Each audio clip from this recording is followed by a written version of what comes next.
Hi, everyone. We are so glad that you're here with us today. I'm Beth Francesco with the National Press Club Journalism Institute. Welcome to today's program on covering money in politics, and thank you for making the time to be with us. Your interest in this topic couldn't be more timely. And before we get started, though, we have a few notes for the audience. We have a live transcription option available during the program. If you're joining us on a desktop or laptop computer, you can enable this at any time by finding the live transcription button in the navigation menu. We have some further instruction for anybody joining on mobile in the chat. We are recording the program, and a link to the video will be emailed to you. We also have a tip sheet and resources from the program that we'll share, and that will also appear on our website and in the newsletter with the video. If you aren't already receiving the Institute's daily newsletter for journalists, you can subscribe now. We hope that you're going to join with comments and questions in the chat. Please feel free to open the chat function now to follow along with the conversation.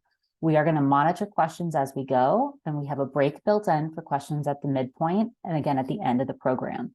So ask away. And on to our discussion today. Journalists play a crucial role in informing the public about who and what organizations are funding candidates, ballot measures, and policy debates in Washington, D.C., and in state capitals across the country. But campaign finance and lobbying laws, as you know, are complex and sometimes opaque, posing challenges to journalists and the public as they look to track money in politics and lobbying. Today, we have experts with the nonpartisan research group OpenSecrets to help us demystify how to track and cover campaign finance and lobbying. It's my pleasure to introduce Anna Massoglia, who manages editorial content and investigations at OpenSecrets, and Pete Quist, OpenSecrets Deputy Research Director. Pete and Anna, we are so glad to learn from you today. Thank you for being here. Take it away. Thank you. So I'll go ahead and get started with this here. And so we're from OpenSecrets, which does money and politics research. We have many resources, but I am going to focus on a couple of items here today. We track contributions to campaigns to federal elections and to state elections for every candidate running for any state office, party committees, ballot measure committees, and so on. We even have contributions to candidates in a few local elections, not very many, but some, Chicago, Washington, D.C., and New York City elections. We track independent expenditures, which we'll talk a little bit more about in this conversation. And we also track lobbying, which I'm going to be skipping largely in this conversation. We have a series of lobbying webinars that you can find on our YouTube channel at OpenSecrets.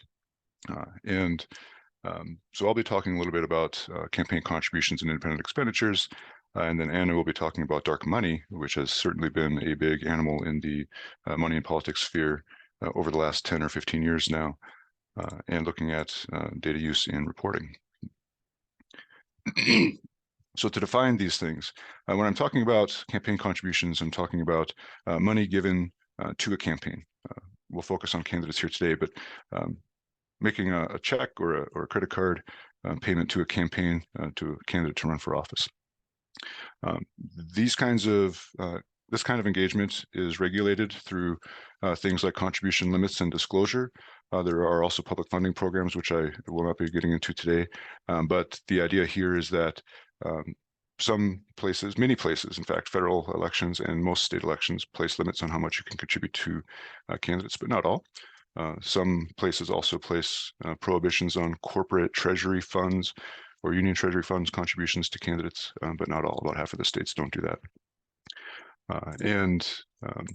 The way that this information is disclosed is that these candidates will file campaign finance reports periodically. How often they file them and how much information they contain varies from place to place, and how they're available varies from place to place. We are very good at collecting federal campaign finance reports in a very timely manner. And in the states, it sort of varies. We'll usually have a couple of days delay for a big high priority state that has very good data, just so that we can process that data and get it into our database. Some states are a little bit harder. We do this for every state. So state legislative elections in Mississippi, for example, the campaign finance reports are handwritten. And so we have to key those in and then go through a very intense quality control process to make sure that we aren't creating any errors for you guys. So there is a larger delay for paper states like that. Independent expenditures are expenditures made by persons or groups to run ads or mailers or something like that to support a candidate's election or oppose a candidate's election without actually making a contribution directly to a candidate campaign. The candidate ostensibly doesn't know that this is happening or who is going to be doing this in advance. And because of that, Supreme Court jurisprudence is that these kinds of expenditures cannot be subject to any kind of a limit. And so the last 10 or 15 years have seen a big increase in independent expenditures, largely since the Citizens United decision permitted corporations and unions to use their treasury funds to engage in this activity. This includes nonprofit corporations and part of the dark money piece that Anna will talk about a little bit later. The last piece that we won't really get into today is the lobbying angle. I do want to point out that we do have data, though, on how much money organizations are spending to lobby at the federal level and how much money organizations are spending to lobby at the state level in selected states. Disclosure here in lobbying is very poor at the state level. About half the states don't require any really meaningful information about money being spent on lobbying to be reported, but we do get that where we can.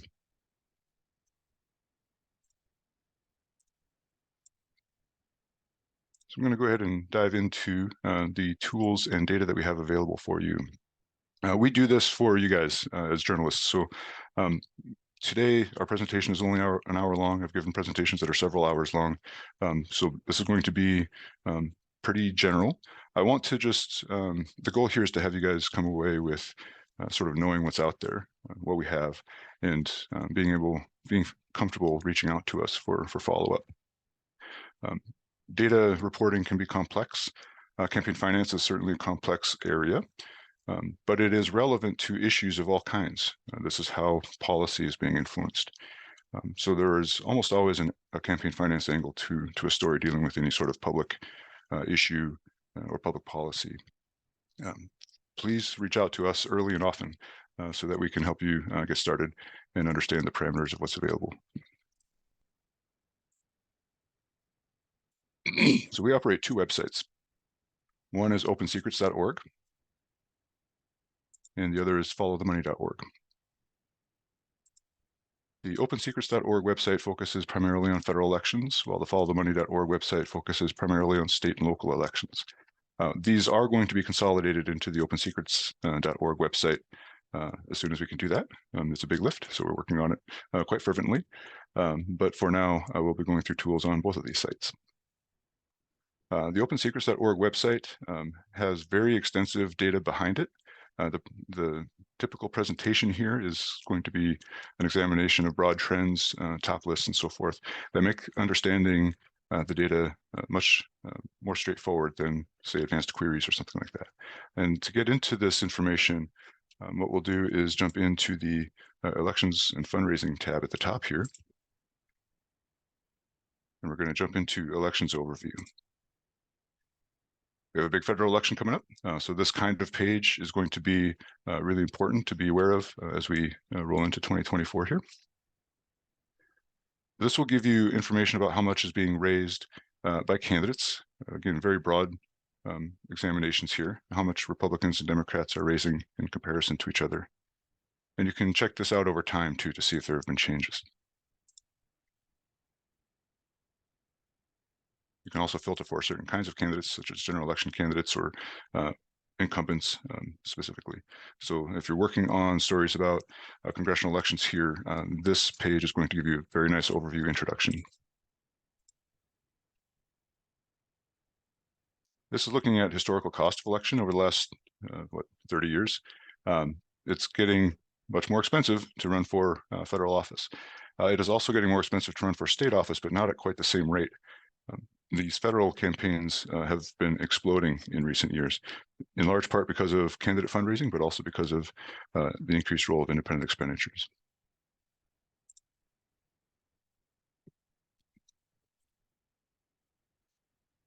These charts are showing how much average winners raised. This is a really key question because this is essentially how much does it cost to win a campaign. If you're actually going to win your election, this is how much money on average you will have to raise. And it is not inexpensive, $2.8 million for a House winner most recently. and even more for the Senate, so at $26.5 million here, and going up. Hopefully, we'll see what happens here in the coming elections. I will note that OpenSecrets does not advocate for or against any kind of campaign finance policy. We advocate for transparency, however, so that we can do our jobs and provide this data to you. This incumbency advantage is a really key aspect of how campaign finance works in the United States. This is true at the federal level, at the state level, and at the local level. Incumbents are going to raise the most money. Their donor pools are also going to look a lot different than candidates who are challenging them. So for example, if you have a congressperson running for office, or a governor or state legislator, doesn't matter, that person, if they are an incumbent, is going to receive money from political action committees, or where permitted, from corporations and unions directly, almost without asking. These organizations that exist year after year and are making contributions to open the door for lobbying basically have a budget of contributions that they're going to make, and they write those checks out to the incumbents. Most for-profit corporations don't even care about party affiliation. At the state level, which is where most of my expertise is, AT&T is the largest donor to state candidate campaigns across the country. They give almost exactly 50% to Republicans and Democrats, but they give about 96% to incumbents. And that's a typical donor profile for an industry player like that. Challengers, on the other hand, tend not to receive contributions from these organizations. They rely almost entirely on contributions from individuals. And those contributions tend to come later in the campaign too, because individuals aren't necessarily paying attention 2 years ahead of time, for example.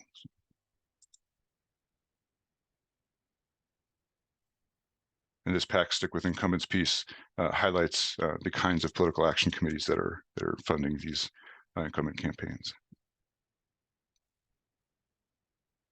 We can also get into which races are most expensive, which races are most competitive. I will highlight the expensive races here first.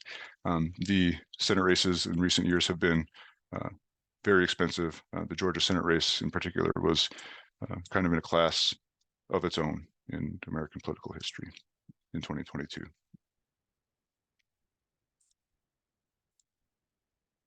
Then we can get into some of the information about who is actually funding the campaign. So donor demographics, we'll split down things like male and female donors by number and dollar amount.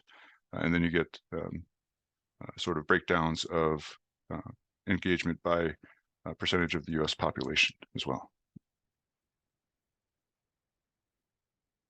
Lots of different breakdowns here for the donors, looking at sort of gender breakdowns of donors by donation size, and many other aspects here that can help you get a sense of how the federal elections are being financed by individuals.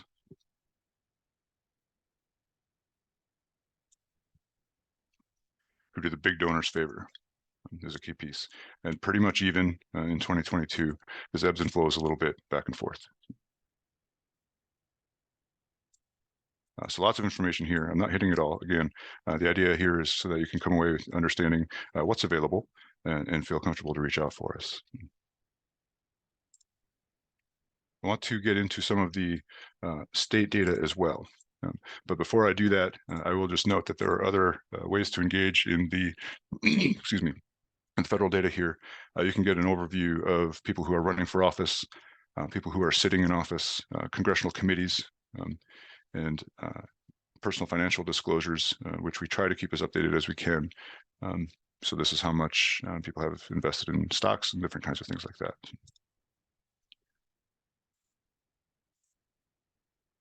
On the state side, in our followthemoney.org database, we don't have the same kinds of overall presentations here. This is very much a advanced user-based website.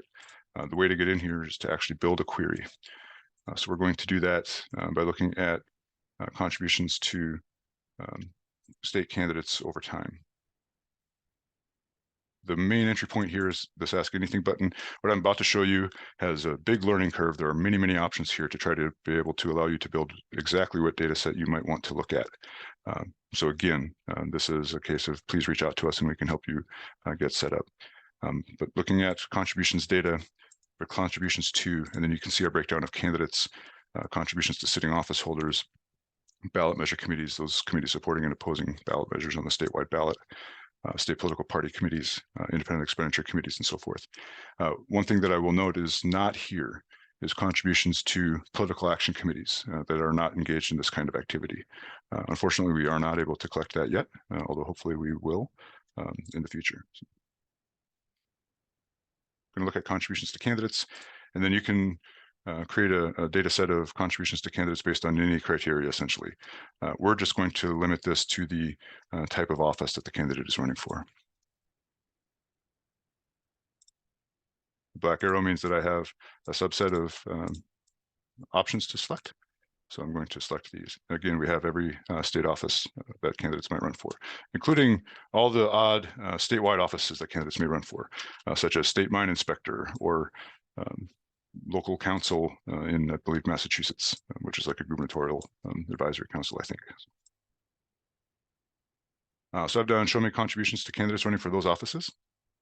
And if I click go, that will pull up a query of all the money that those candidates in those offices have raised ever since we started tracking this in 1999.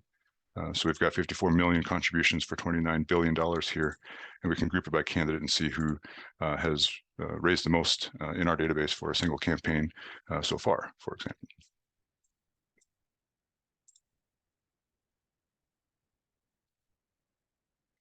Ron DeSantis is number one. He has raised a lot of his money. He raised a lot of money in his campaign committee. In Florida, you can also, as a candidate, run a political action committee, and he raised a lot of money there. Florida campaign finance law does not place limits on contributions to political action committees, which benefited him greatly. We can do things like look at the contribution totals over time. So this will break down how much money has been raised each election year.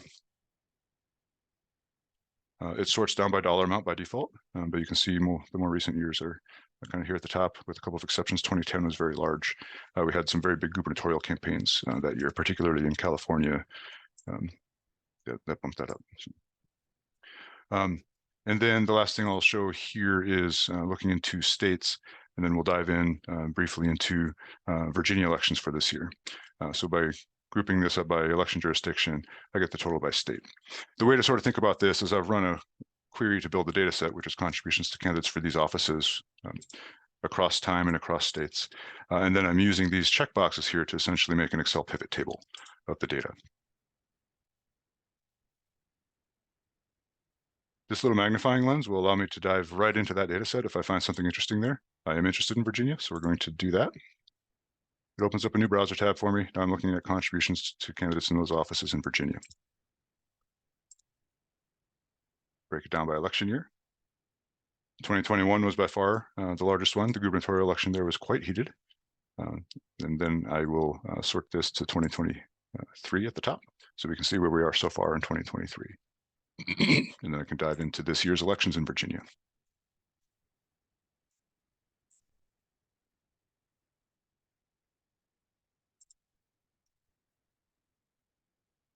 This is the current fundraising total for each candidate running for Virginia politics this year. Virginia is holding just their legislative elections. So these are all legislative candidates. Russet Perry is the leader so far. And if we use the magnifying lens here again, we can even dive in just to his campaign. When we do that, we can group this by business classification. So one of the things that we do with these reports, these campaign finance reports, when we collect them, is we identify the economic interest of the donors. And so this allows you to do things like look at contributions from the banking industry or the environmental policy groups and so forth. There is a huge battle in Virginia specifically right now between one environmental policy group in particular and their local energy company. So those two donors are sort of dominating Virginia politics this year. We can also see who these contributors are. So here are the contributors. The Clean Virginia Fund is the one battling Duke Energy, or Dominion Energy, excuse me, this year in the elections of Virginia. So again, very superficial look at campaign contributions. I will briefly mention independent expenditures. The independent expenditures interface here looks very similar to the interface for campaign contributions. So again, we're going to start with this Ask Anything button to build a query. But instead of looking at contributions data, we can switch that to independent spending data. You'll see this is also the way to get into lobbying expenditure data as well.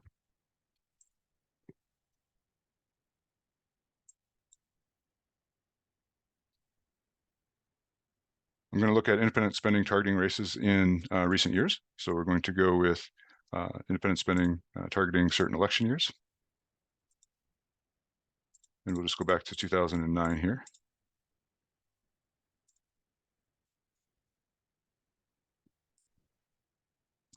And then I want to actually alter this query to limit this to state independent expenditures.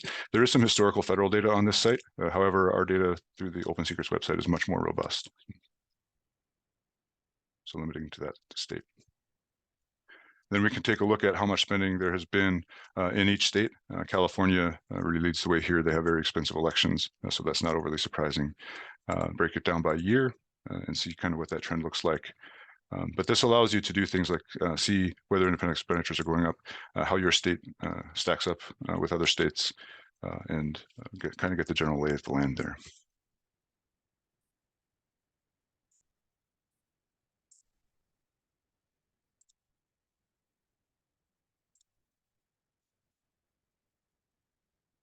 In 2023, the state that has had the most independent expenditures so far is Wisconsin.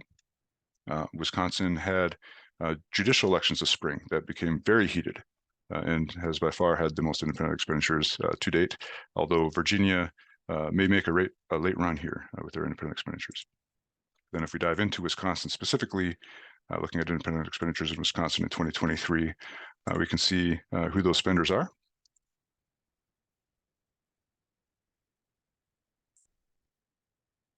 And then we can also click on who is being supported or opposed and get all the information about these candidates.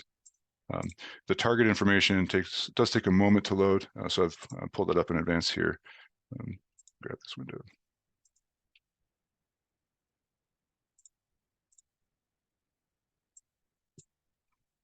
So this is the spending in Wisconsin in 2023 by A Better Wisconsin Together, the biggest expenditure committee there. And so we can see that they actually spent money opposing a couple of candidates for the Supreme Court in the couple $1 million ballpark each. So a very general introduction here, but all of this is just the tip of the iceberg, what we have available for campaign contributions and for independent expenditures at both the state and federal level. I'm a little tight on time, but on the federal level, independent expenditures are found largely through elections and fundraising data and outside spending. And we have many of the same kinds of breakdowns here, but also including breakdowns by kinds of spenders and getting into some of the dark money stuff too, which is a great way to hand it off for a little bit of Q&A here, and then Anna can come in and talk about the dark money aspect.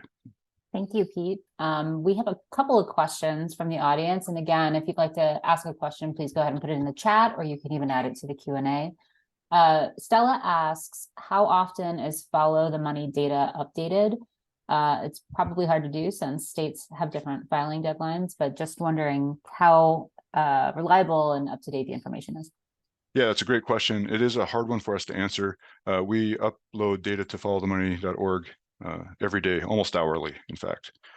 If we run a search for, if we're saying, for example, looking at contributions to those candidates in Virginia,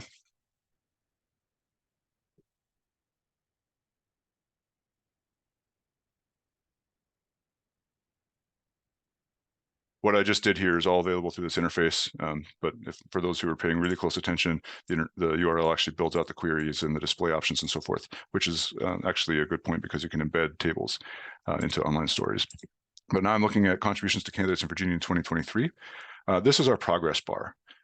Candidates in Virginia 2023 elections have had 2,803 campaign finance reports reach their filing deadline date, and we've collected 2,718 of them.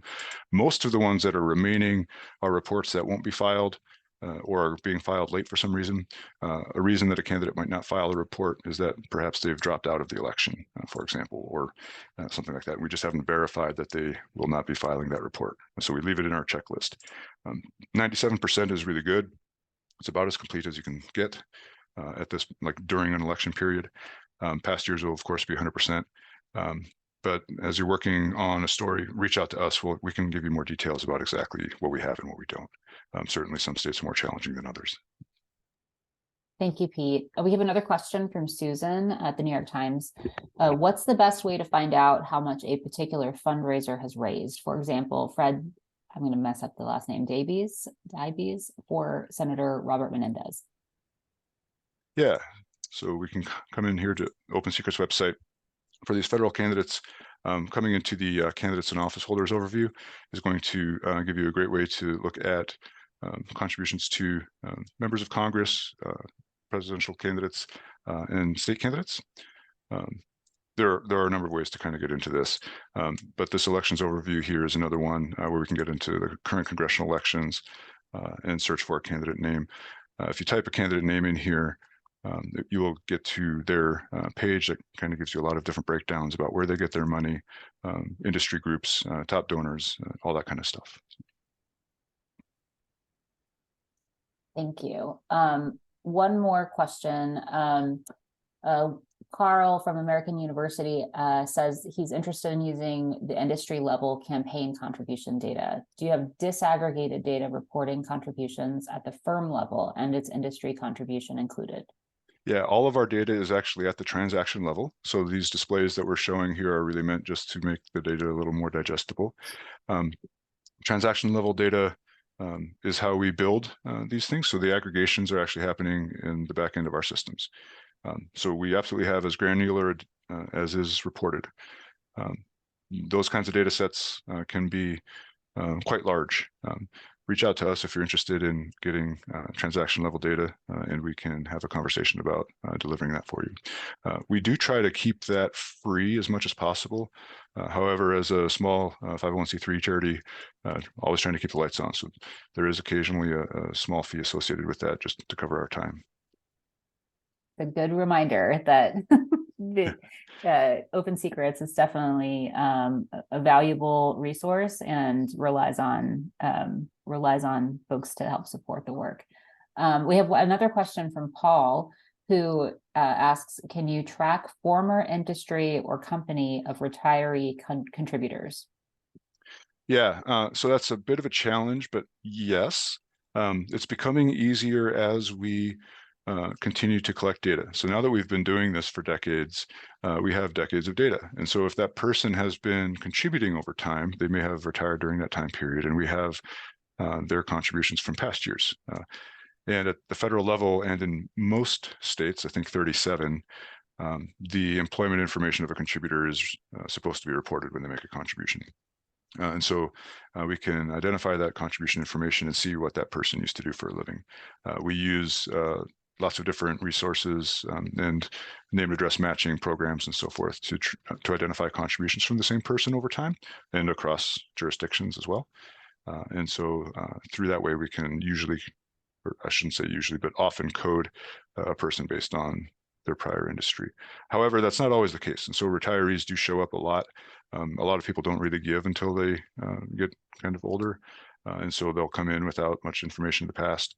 We do what we can to identify the larger donors, but the smaller ones just are too numerous for us to spend a lot of time on. Excellent. Well, I'm not seeing new questions in the chat just yet, so we probably can move on. Thank you, Pete. You bet. Anna? Thank you both. So moving on from there, I'm going to talk a little bit more about some of the outside spending and dark money offerings that OpenSecrets has. Let me get my screen shared. So Pete mentioned earlier that we do have the outside spending page on OpenSecrets. And one of the great features of that is, of course, looking at things like super PACs and political action committees and groups that do disclose to the Federal Election Commission. But in addition to those groups, you can go to the By Group tab, which is just on the same page that Pete was showing earlier. And if you scroll down, you can see all of the different groups listed. And if you look on here, you'll see this little circle right next to all of the different groups. That'll show the level of disclosure that these groups have. So this group up here is Senate Leadership Fund. That's the top spending super PAC of the last cycle, but it received money from what are called dark money groups, or 501s, in this case, a 501c4 dark money group that is closely tied to it. And so if you'll see these kind of half-filled circles, that indicates that this group, while a super PAC or hybrid committee that is required to disclose its spending to the FEC, they have received money from dark money groups. In addition to these kind of partially disclosing groups that disclose their funding, we also have spending that is directly disclosed by dark money groups, typically 501c4 nonprofits. You can see a breakdown of this by just going to by disclosure of group.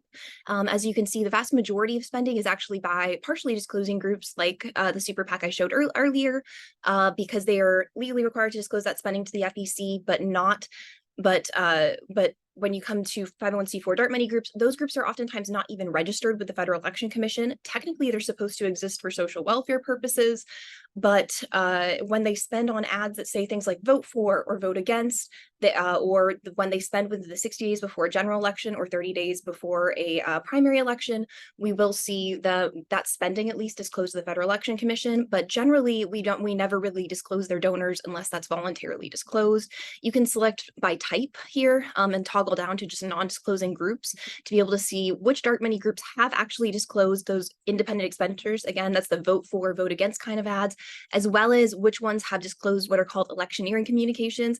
These are ads that could mention a candidate in a very favorable or disfavorable way, but they're only legally required to be disclosed to the FEC. This is, again, federal level data, if they're run during that window before an election, and also if they're run on traditional means like TV or radio. So if you're seeing online ads that say candidate so-and-so is great, candidate so-and-so is terrible, those would actually not legally be required to be disclosed to the Federal Election Commission, which really leaves a gap in this data. And so going to one other tab that I have showing some of the other resources that we look to at OpenSecrets. So in addition to those FEC filings on the top left here, we also look at state level agencies, piecing together, did this group maybe spend at the state level and have that reported? But again, it's kind of a patchwork of different disclosure levels. And of course, dark money at the states is even messier, where dark money groups can not just spend in support of candidates, they can also give money directly to them. We also look at internal revenue filings. These are not necessarily going to be found on our site. So this is something that you would probably want to come contact us if you're trying to look into a dark money group. If it's not showing up on the OpenSecrets site, but they're spending on politics, there's a good chance they are a dark money group. And so we're always happy to walk you through how to get these disclosures, looking at annual tax filings, which are oftentimes filed about 5.5 months after a fiscal year is over. So they may not be helpful for getting that really immediate information, but can have just a wealth of information afterwards. We also look very heavily at ad filings. We have Google and Facebook ads internally pulling from that spending data. In addition to spending, you also get some level of contact information and ad content. We also have some Twitter data available internally from prior cycles, as well as Snapchat data. We also look to the Federal Communications Commission, which any type of political ad, whether that is a express advocacy, independent expenditure, so vote for, vote against ad, or an electioneering communication, or what are called issue advocacy ads that may paint a favorable or disfavorable picture of a candidate, you can find those there as well. And so we're always happy to talk you through these additional resources that are not necessarily on our site. These will be really helpful with those 501c4 nonprofits that are not supposed to exist for electioneering purposes, that are supposed to exist for social welfare, but can spend millions of dollars, unlimited sums on candidates without ever disclosing their donors, and oftentimes without ever disclosing their spending to the Federal Election Commission. One of the things that, let me see if I can go to the next slide. One of the things that's very useful with this, sorry, one second, my slide's not, there we go. So one of the things that's very useful with this is we were able to track the difference in political contributions from dark sources. So these are contributions going to those groups like super PACs I mentioned earlier, as well as just spending being disclosed to the FEC by dark money groups. This is kind of highlights what's so important about checking these other sources. As you can see, in 2010, we started to see an influx of spending reported by dark money groups, the 501c4s, directly to the Federal Election Commission. Over time, we've continued to see see some level of spending disclosed, but more often than not now, that spending is being routed through super PACs. It's contributions to super PACs. As you can see with the lighter purple here, we're seeing more and more money going into those contributions as well as just direct spending. So knowing to check those multiple sources can be especially important due to that. And with that, I'm going to look at, I guess I'll pass it back. That's mainly the dark money section. Since we have a lot more internally, just highly recommend reaching out with these questions if you have them. And Anna, we have a couple of questions from the audience, if you don't mind. Sure. Absolutely. Excellent. We have a question from Karen who asks, can you search ad data generally, or do you have to drill down through a candidate first? So you can look for either the group that's spending. If you're looking through the Federal Communications Commission, you should be able to look through the group that's spending. You can look through the station itself. So with it's called it's publicfiles.fcc.gov. You can look at a full text search. So it's any issue that they've mentioned, any station. It's not the easiest, most intuitive search because you're basically just searching the text of these PDFs, and then you have to go into the PDFs themselves. But you can search the name of the candidate if you know who they're spending in support of, the name of the group. You can look for, say, your zip code or your local TV station and say, okay, what groups are actually spending here? And each station has a set of files, so you can go into there and actually see which groups are spending. The only downside to this is that you do have to open every single PDF that group has filed, which can include their spending totals. What are called NAB forms can oftentimes be the most useful. These are National Associate Broadcaster forms, which include the board members, the issue that they're spending on, whether usually there's an issue of national importance that if they're an issue they're framed around, as well as any candidates they mention. So I would, there's a few different avenues through which you can go through for that. Okay, Anna, that's so thorough. Thank you. What was the website, the web page again that you referenced? We're going to add it to the chat so that we can make sure to capture it. Sure, that's that's publicfiles.fcc.gov. We have a great tip sheet I can share that has a lot of these resources linked as well. I think I'm not sure if y'all can see my screen. I think I might have paused it, but we've got a great tip sheet where you can go through, and we've got all of the links here to the IRS data that I mentioned, to the FCC public ad file, to the Facebook library, as well as to other types of supplemental records like business records and corporation records, even state level and foreign lobbying records. Since sometimes these dark money groups, in addition to just spending on political giving and political spending, may also spend on lobbying, since they'll be giving money to the politicians who are deciding different things, but also lining their pockets and pushing some type of policy agenda. So oftentimes the lobbying and political giving by these outside groups will go hand in hand. So happy to share that around. I'll jump in also and just mention that on our opensecrets.org website, on the banner at the top, if you click on elections, I'll share it. If you click on elections and fundraising data and come down to, why am I drawing a blank here? I'm sorry, the industries and interest groups data. If you click on political ads here, this is our entry point into tracking political ad spending on radio and television. So this is created from those federal communication reports that Andrew is referring to, and you can actually look at the PDFs here. And this is also a portal to get into online ads, which is an increasingly large amount of political spending these days. I want to mention one other thing about dark money too at the state level. As Anna mentioned, dark money is most notably on the federal level used for independent expenditures, and at the state level, dark money groups can contribute directly to candidate campaigns frequently. In about half the states, that's true. And there are a few states, because corporate contributions and dark money groups are nonprofit corporations and usually fall under these restrictions or lack of restrictions. Dark money groups can sometimes give unlimited amounts to a candidate.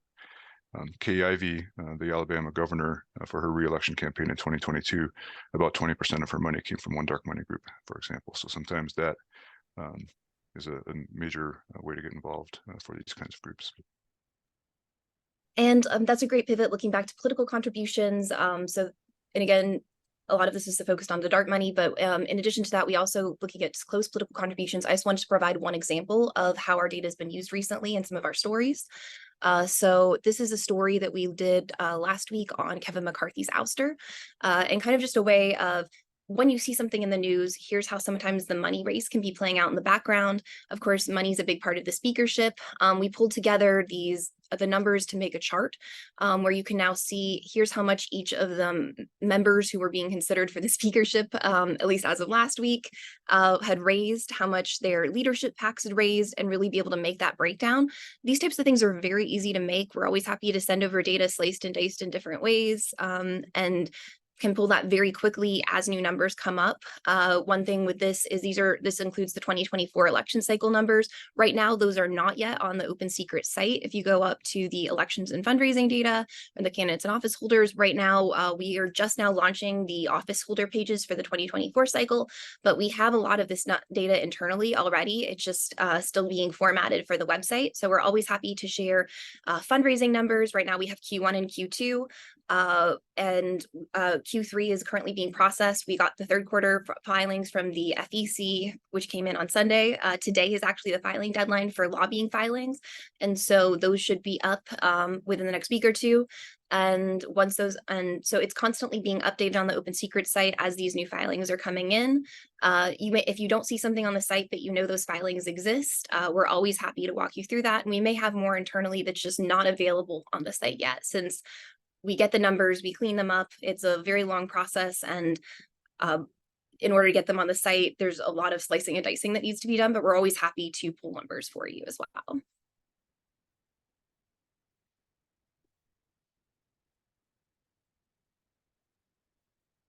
Perfect. Thank you so much. This has been so helpful. We have a couple of questions, and we certainly have plenty of time left. If you have questions in the audience, please share them in the chat or the Q&A. I think some great ones so far. This may seem, I don't know, for me, I think it'd be so helpful. Do you have a page just explaining the differences on the IRS filing orgs, like the differences between PACs and super PACs, and what the requirements are for C3s and C4s, just a breakdown that can help us kind of understand the different types of money that's being tracked? We do actually. So if you go to darkmoney.org or opensecrets.org/darkmoney, you can see our guide to different types of dark money. There's a page called Dark Money Basics, where you can go and say, okay, what is dark money? Where did this come from? Looking at like the Supreme Court Citizens United decision, as well as we've got a great visualization looking at some of the trends in dark money, the history over time, a lot of those definitions. In addition, on the darkmoney.org page, we've got a section called Dark Money Basics, and then Dark Money Processes. So you can toggle down here and see, okay, how does this work? What do we look for here? What are those percentages, that type of thing. You can also see who the top dark money donors are, who the top election spenders are for each cycle. And so I would highly recommend, it's just very easy, darkmoney.org or opensecrets.org/dark-money. And I'm happy to share a link to that as well. And I'll add, just as a general sort of breakdown of how that works, the difference between PACs and super PACs at the federal level is that PACs essentially will make contributions to candidates and party committees. And because that money is going directly to these campaigns, jurisprudence finds that there is the potential for corruption or the appearance of corruption. And so the flow of money can be limited. And so traditional PACs that are just engaging in that avenue of making contributions to campaigns have the ability, the federal regulations can limit the contributions coming into those PACs and the contributions those PACs are making to the campaigns. Super PACs have promised not to make contributions to campaigns. They are only going to run their own ads, doing those independent expenditures. Because those are not contributions to the candidate ostensibly doesn't know that that's going to happen, and they're not coordinated with the candidate's campaign. They can't be subject to any kind of a limit. And because that's true under jurisprudence there, they also cannot have the contributions that they receive be subject to a limit because there's no risk of corruption of the candidate. So that's the difference between a PAC and a super PAC. At the state level, it gets murkier, but that's the idea. Just And to add then, one thing on the PAC versus super PAC at the federal level. So while that's how it works in jurisprudence and how it's legally supposed to work, there are a lot of gray areas where, yes, for example, candidates can tour with super PACs and be their quote special guest. There's no limits on a candidate basically saying how going in, giving a talk, saying how great they are, and then leaving the room and the super PAC making a big ask for the super PAC, as long as the candidate's not the one asking for anything more than their legally allowed limit. There's a lot of different gray areas where candidates can effectively just be touring with their super PAC. There's also potential of candidates having the same vendors as super PACs. That's something that the FEC does look to, but is not always completely indicative of illegal coordination. You also have something called a carry committee or a hybrid PAC that you'll see pop up at the federal level. If you see one of these, they are a mix between a super PAC and a regular PAC. They have different segregated accounts, one of which would be the regular PAC account that can give to candidates, but is legally only allowed to take a certain amount from individuals, has those contribution limits. And they also have internally a super PAC account that they can take unlimited sums, spend in support of candidates, but because they're spending as poor candidates, can't coordinate. And so it gets a little bit confusing with those, but all of those are also explained on the OpenSecrets site. I believe you have a glossary for that. then on the 501Cs and dark money groups, we've talked a lot about 501C4 being the main vehicle there. There are really 4 501C kinds of groups to be aware of in political conversations. One is a 501C3 like us, being careful to not point the finger at charities. Like 501c3 organizations are charities. They're places that you can make a contribution, get a tax deduction as a contributor to that organization, and so forth. 501c3s are prohibited from getting involved in elections.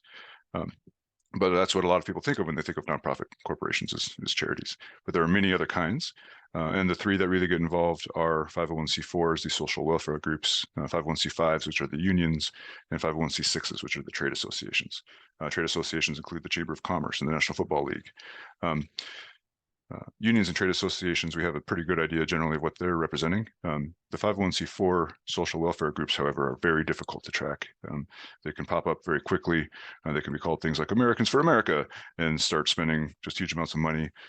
The regulations on how much of their money they can spend on politics are subject to some gray interpretations.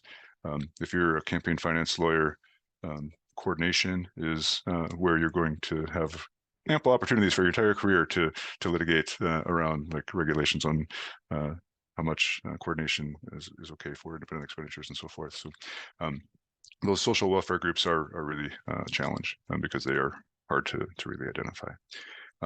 And then I also want to mention, I wanted to talk a little bit more about this in my presentation, but stop for time. We're talking about funding of independent expenditures primarily at the federal level. At the state level, the dark money gets into more contributions too, but independent expenditures are a unique animal. Contributions, every candidate running for office essentially is raising contributions. Contributions are given by for-profit interests to open the door for lobbying. That's why they give to all the incumbents. They're given by individuals who like their candidate, and by small individuals who, small donors who like their candidate and so forth. They're really meant to show support for a candidate or to open the door to get into lobby, depending on who the donor is. Independent expenditures are a little different. They are focused primarily on tight races, or you'll see a big spike in independent expenditures if a legislative chamber, such as the U.S. Senate or the Tennessee House or something, is subject to a party flip. And they will come into those races that can dictate whether that chamber will flip. Independent expenditures tend to be run by more ideological-based groups at times, and then more surgically used. So not all candidates will be subject to independent expenditures, particularly at the state level. But when they come in, they might come in a really big way for those reasons. And I'll just add one more thing about the different resources that we showed earlier. One of the resources that's really helpful for all of those different 501c groups are the Form 990s, the tax returns that we collect every year. These aren't available on the site, but are something that we're always happy to talk you through how to get. They're a little bit later in the year, so you're not necessarily getting like breaking hot information during the election cycle, but you do get that information at a later date, looking at how much total is being spent, how much is being received by these groups, how much that fundraising is. And even sometimes 501c can be interesting. They're not legally allowed to get into the candidates' spending and support or against them. They're really not supposed to get injected in elections, but in some cases you do see voter participation efforts being very heavily targeted in ideological areas. And that's something that you're not going to see in any political filings, but can be really interesting to look at through those tax records. As well as through unions. Unions also have specific filings with the Labor Department that can sometimes be really useful. You can see their spending there. But all of those will also be filing those Form 990s, which can be really the easiest way to get a comprehensive, as comprehensive as available look at these different 501c groups. Excellent. There's so much to dive into here. We have another question for both of you. Have you seen that gray area between super PACs and candidates grow more in recent elections? Yes, I would say it's been there at least the last 3 or 4 election cycles, from what I've seen, but certainly there are new ways that are being exploited with every election cycle. For many years, we've seen super PACs have similar logos to candidates, even have them traveling around. That one of the ways to really track that is looking at expenditures, where you'll see candidate travel records, similar time to super PAC records, that type of thing. But certainly we're seeing new ways of that being exploited, something called red boxing, where you'll effectively see messages being put on a campaign site directed towards the super PAC as a way to, because it's public information on the campaign site, the super PAC can consume that without it technically being considered coordination, even though it's not information that would be useful to anyone but the super PAC, and it's oftentimes hidden on a URL that other people don't know to access. You're seeing messaging sometimes within the URL so that the campaign can access targeting information from the super PAC or vice versa. And so certainly there are new ways that are constantly being exploited. The fact that there is kind of towing the line of coordination has happened for a number of years, but there are new ways that are popping up every year. Where often it's not uncommon for super PACs or even dark money groups to be run by candidates, former staffers, close allies, friends, even family members in some cases. And so figuring out where that line is actually drawn is not always as simple as what's in the law. There's a lot of wiggle room. And one thing that complicates that is that the Federal Election Commission has, while they have a quorum right now, they are legally able to vote on things. They are oftentimes deadlocked on whether to even investigate different types of potential infractions. It's chronically underfunded, understaffed, and so there's very little consequence, even if you are very brazenly towing that line or going over it potentially. Same with the IRS. There's really not a lot of enforcement, not a lot of consequences for groups, dark money groups. The worst thing that can really happen is a fine, or where they may lose tax exempt status, but the same political operatives can just start up a new group very easily in many cases. And so there are very few consequences unless something is an egregious violation. And in those cases, you may see something pursued, but oftentimes long after the fact. It's a very drawn out process even then. Yeah, and at the state level, similar stories, all the same approaches, sometimes even the same political consultants and operatives involved, in the gubernatorial ones at least, for those independent expenditures. So that coordination piece is always a big question, and there are so many ways to change the facts of a case that it's just hard to really regulate very concisely. And then at the state level, enforcement is even more absent. Typically, there are some agencies that are pretty well staffed and funded that will do a lot of campaign finance enforcement of various kinds, including auditing campaign finance reports and so forth. But most agencies are essentially a filing cabinet. Some of them are a filing cabinet with a few people, 2 or 3 people in the office. And so enforcement there is really difficult. We have another question here. Thank you again for all of this these references and explanation. It's so helpful. We have a question from the audience. How useful is it to link PACs and super PACs by treasurer identity? I'm sorry, I missed it. So sorry, I'll repeat. So could it be useful, or how useful is it to try to link PACs and super PACs by the treasurer's identity? Well, yeah, this is great. And there are some states that require or that make searching for PACs by treasurer really easy, which is fun. Connecticut, I think, is one of them, where 10 years ago there was a treasurer that was embezzling money from PACs, and then it was easy to see all the PACs that that person was running. So that's just kind of a side fun aspect of tracking treasurers. Treasurers, so political circles are really small. When you get up into the upper echelon there, and these big organizations that are spending lots of money are going to have people that sort of know each other. And when committees are being run by the same treasurers, that's really telling about at least the committees being aware of each other's activities. I'm trying not to say coordinating with each other and so forth, because it's it gets into some assumptions there, but it seems very worthwhile on reporting that treasurers are common among some of these groups. And just Yeah. speaking a little bit at the federal level, we certainly see sometimes these treasurers with dozens of committees that they may be working with. It's not uncommon to be a professional treasurer for a number of organizations. Oftentimes that is divided by political ideology. So you'll see certain treasurers for Republican groups, certain treasurers that veer towards Democratic groups. Sometimes they do work with both sides or have specific interest areas that they work in. But that's certainly not uncommon, even to have the same PO box listed for a number of different treasurers or for a number of different groups with the same treasurer. That can be one way too. The FEC site is actually a really useful tool for searching for treasurer. You can search for a group and there is a field for looking for treasurer. You can also search, one thing that I found really interesting recently is looking at the FEC's administrative fines page, where you can type in a treasurer's name and see how many fines they've had with the FEC, how many times they've been flagged for infractions. And so there can be some really interesting stories there as well. One other challenge, I guess, to looking at shared vendors is that in some cases, you may see entities created at the same address run by the exact same people, but that have different names. And so searching for addresses, this is something really useful with FCC, so Federal Communications Commission filings. Looking for different media buyers at the same address can sometimes be fruitful, rather than just searching for the firm name, or searching for the individuals who are working for those different firms can be useful if you're trying to spot coordination. FCC records can be really useful with that, because you may see the same firm, different name, but going by multiple different names with the same individuals operating there. So that can be really useful.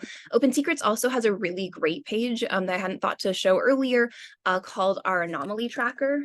And you can actually see shared vendors there. It doesn't include what I just mentioned, where they'll have different names, but when you do have vendors with the same name, they'll show up there as well, and we can share a link to that. It's a really very valuable tool where you can see all of the different. I can just share it for very quickly. So you can see all of the different quote anomalies that might go up. You can search for example, how much out-of-state money candidates are getting, looking at for example, donors who are dominating one group. The dominant single vendor is one where there's just one vendor who's receiving all the money from a group. You can see shared groups. So there's a lot of different really useful things there, and happy to share a link to that as well. Terrific. Oh my gosh, what a great resource. Well, this will be the last question that we are able to take given the time. Thank you, Anna, for sharing that link. And this has to do with those ticket prices we see for different candidate events.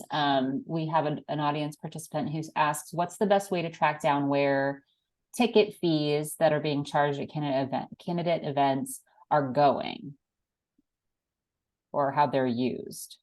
That's a good question.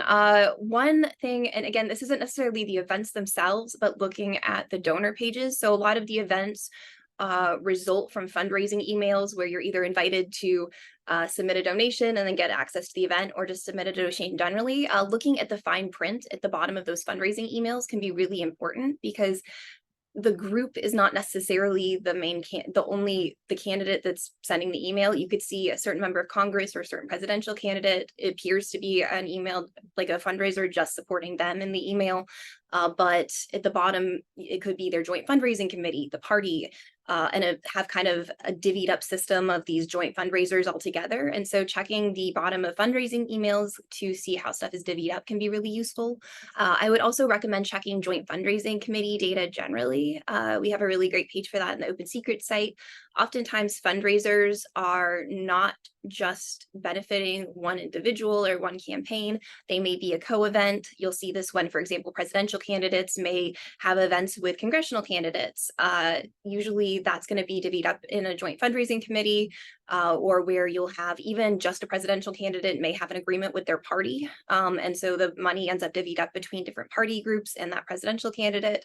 And that's something you can see within those joint fundraising committee filings. And there's a great page for that on the OpenSecrets site.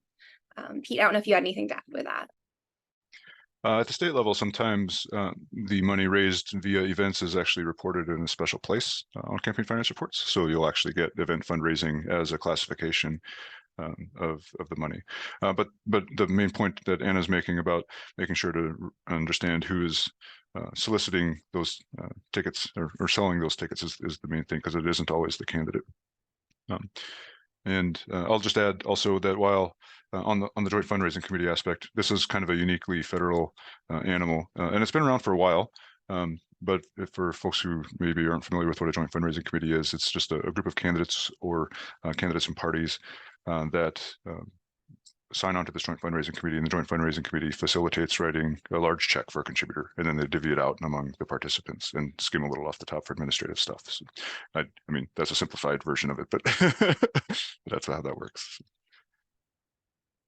One other type of filing at the federal level that can be useful is bundler contribution. So you'll need to know what candidate or what group you're looking for, but you also may see bundler contribution if it's a lobbyist who's running an event. Those will be filed with the Federal Election Commission as well and can be very useful. Excellent. Well, we could probably dive even more deeply into each of these areas. And I know that OpenSecrets has such amazing resources, which you have shared so generously today. And we will be sharing a recording of this presentation, as well as the wonderful tip sheet that Anna referenced earlier. We want to say a big thank you. We're right at time. So we want to say a big thank you to you both, Anna and Pete. This has just been such an incredible hour of explanation and resources, and I'm sure that it's spurred so many ideas for those watching, and you're probably going to get many emails asking for your support as people dive into the resources that you have available. So thank you again to our friends here at OpenSecrets, and to those of you who have joined from around the country.